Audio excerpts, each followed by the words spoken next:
Madam, taxi तैयार है। हाथ पैर जुड़ गए तुम्हारे? अरे तुम्हारे लिए तो मेरे टूटे हुए हाथ पैर काफी है।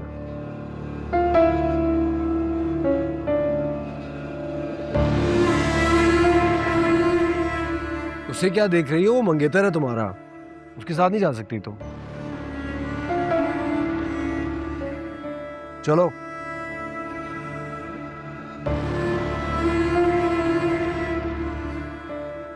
पीछे का डोर खराब है, आगे बैठना पड़ेगा।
आज तुमसे मुझे एक बहुत ही सीरियस बात करनी थी, इसलिए मैं यहाँ लाया हूँ तुम्हें। तानिया, तुम मोहब्बत के बारे में क्या जानती हो? मोहब्बत वो होती है जो मेरी बहन सुमुल को तुमसे, और तुम्हें उससे जरा बराबर भी नहीं है। ये जो दिल होता है ना, इसमें सिर्फ एक मोहब्बत की गुंजाइश होती है। एक वक्त में सिर्फ एक का ही ख्याल रहता है। और मेरे दिल में दिन रात, सुबह शाम सिर्फ तुम्हारा ख्याल।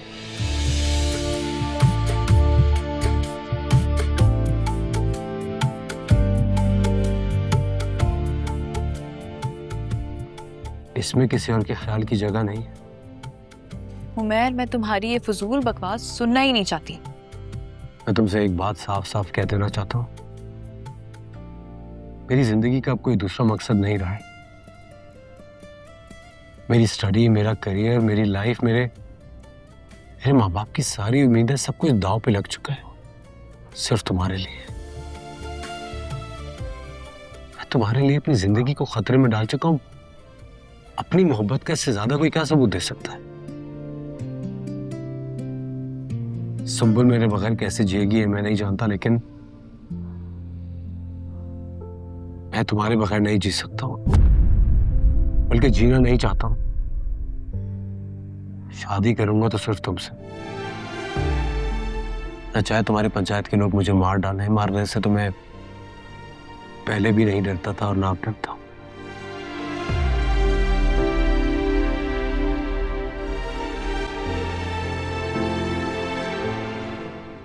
मैं नीचे गाड़ी में जा रही हूँ।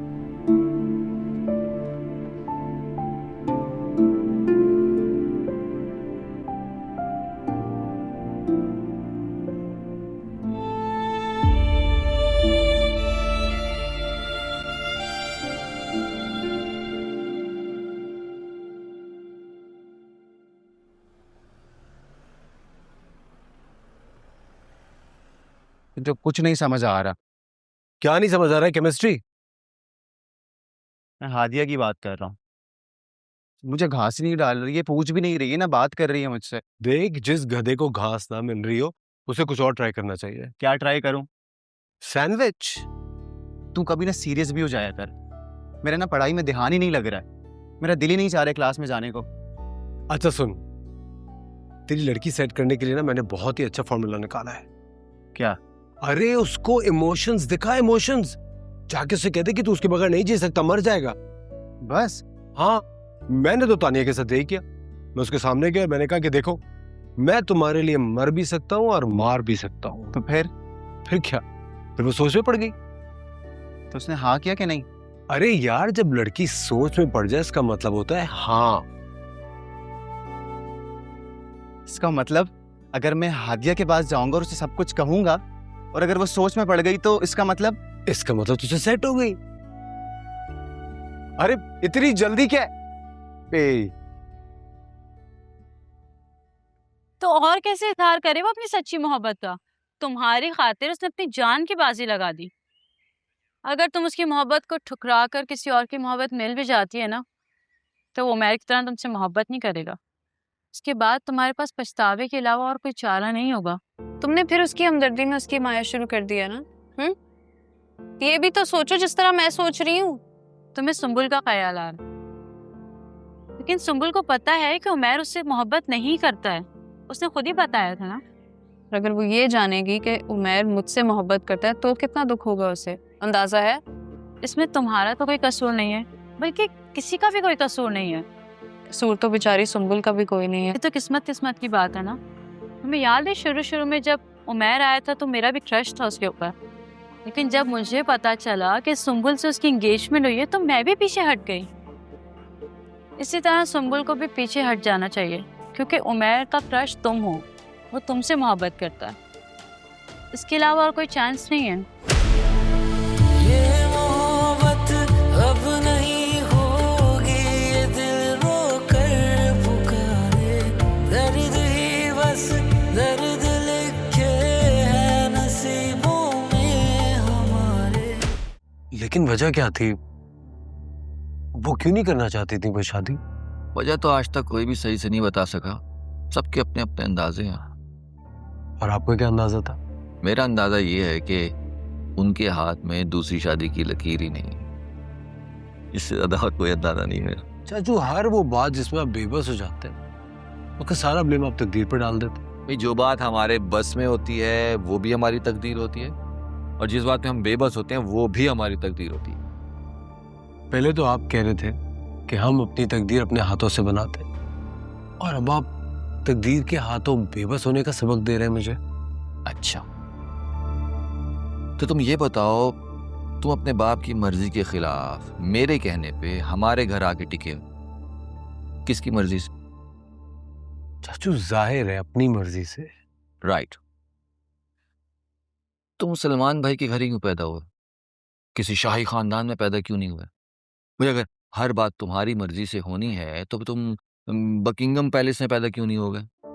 तकदीर दो तरह की होती है, एक वो जो तुम्हारे लिए मसावी रास्ते बनाती है, और दूसरी वो जो उन रास्तों पे चल के तुम खुद अपने लिए बनाते। किसी को ज्यादा दौलत दी गई है, किसी को ज्यादा अकल, किसी को ज्यादा हुस्न दिया गया है, किसी को ज्यादा शऊर। ये खुदा की कुदरत है जो उसने अपनी नेमतें मसावी तौर पे बांटी। अगर सबको एक जैसी हैसियत दी जाती तो फिर आजमाइश किस बात की होती? देखो, अगर तुम्हें एक जमीन का टुकड़ा मिला है ना कुदरत की तरफ से, अब फिर ये तुम पर है कि तुम उसमें फलों के बाग लगाओ या फिर नशा बनाने वाली जड़ी बूटियां। तुम एक कमरे इम्तिहान में बैठे हो, जहां तुमको उन सवालों के जवाब भी देने हैं जो तुमने पढ़े हैं, और उन सवालों के जवाब भी देने हैं जो तुमने नहीं पढ़े। कायनात के जर्रे जर्रे में तुम्हारे सारे सवालों के जवाब है। हर जर्रा कुदरत की एक निशानी है। ये पूरी कायनात दरअसल कुरान हकीम की तशरीह बयान कर रही है, और कुरान हकीम पूरी कायनात का इल्म बयान कर रहा है। सोचो, परिंदा जो है वो दो परों पे क्यों उड़ता है? भाई, एक पर पे क्यों नहीं उड़ सकता? या फिर 3 परों वाले परिंदे क्यों नहीं होते?